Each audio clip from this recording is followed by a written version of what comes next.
Back from the big smoke, he announced. Ethan hadn't advertised the reason Bailey went to London, or their perilous financial situation, but those kinds of secrets are difficult to keep at a small company, and so the team of 20-somethings abandoned the coffee station, juice bar, ping-pong, and foosball tables like teenagers caught mashing in their parents' game room, mumbling salutations as they drifted back to their workstations, taking refuge behind their computer screens. If layoffs were imminent, none of them wanted their bosses to think of them as foosball-obsessed, coffee-sipping daydreamers when deciding which of them had to move back into their parents' basements. Emily Talk, a mousy coder with tattoos drifting from her sleeves and leggings and a platinum pixie due that made her amber gold eyes stand out even more than they already did, greeted Bailey as he moved inside. "How is London town?" "Foggy, dreary, and congested," Bailey quipped. "Prince William and Kate are having another baby, and bloody hell I had a crying infant next to me on the plane. Didn't sleep a wink."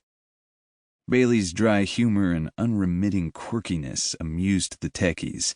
Their token Englishman was over 40, shamelessly unhip, inappropriately vulgar, and unabashedly honest, often referring to himself as the most un-LA bloat living in Los Angeles.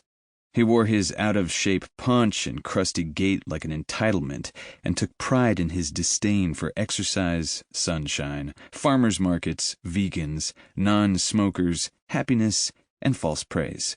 Very un-LA. "They started the Monday morning meeting without you," Emily whispered as she took his coat. "They're in the pit."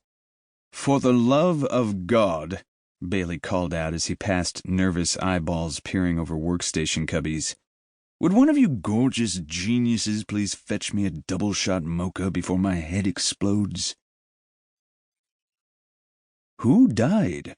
Bailey said, mocking the doleful expression on Jack's face. Ethan forced a smile. "Welcome back, Bailey. How did it go?" Bailey set his suitcase down in the corner and said, "We'll get the money as soon as we launch our face match mode." Ethan felt his stomach sink. Since Apple, Facebook, and Google were battling privacy lawsuits over their facial recognition systems, Stalker had to limit the ways they collected, stored, and shared data, the reason their face recognition feature was fraught with technical issues. "Did you tell them that we have to work around the privacy restrictions and it could take another 6 months?" "I gave him the whole spiel." Jack put his hand on Ethan's shoulder. "I'm sorry. I know what this meant to you." Ethan looked at Jack like he was speaking Farsi.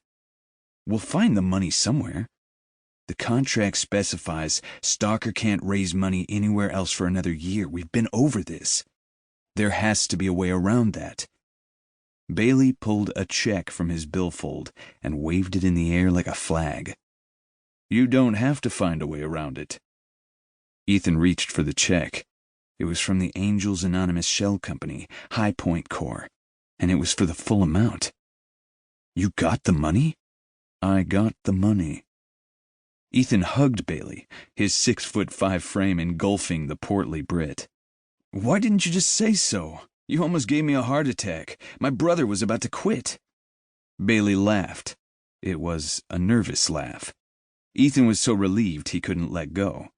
Bailey grunted, "You're squishing me." Jack sighed, clearly vexed. "What's the catch, Bailey?" Bailey escaped Ethan's overpowering grip and sheepishly admitted, "There is one little rub." The brothers shared a look. Bailey cleared his throat and told them, "We have to upload face match mode now, as is." Ethan frowned. "I had a feeling you were going to say that." "I showed him the demo," Bailey said, "and he feels that it's working well enough." "Well enough?" Jack scoffed. "The point of that demo was to show how inaccurate it could be, so he would give us more money, not tell us how to run our company."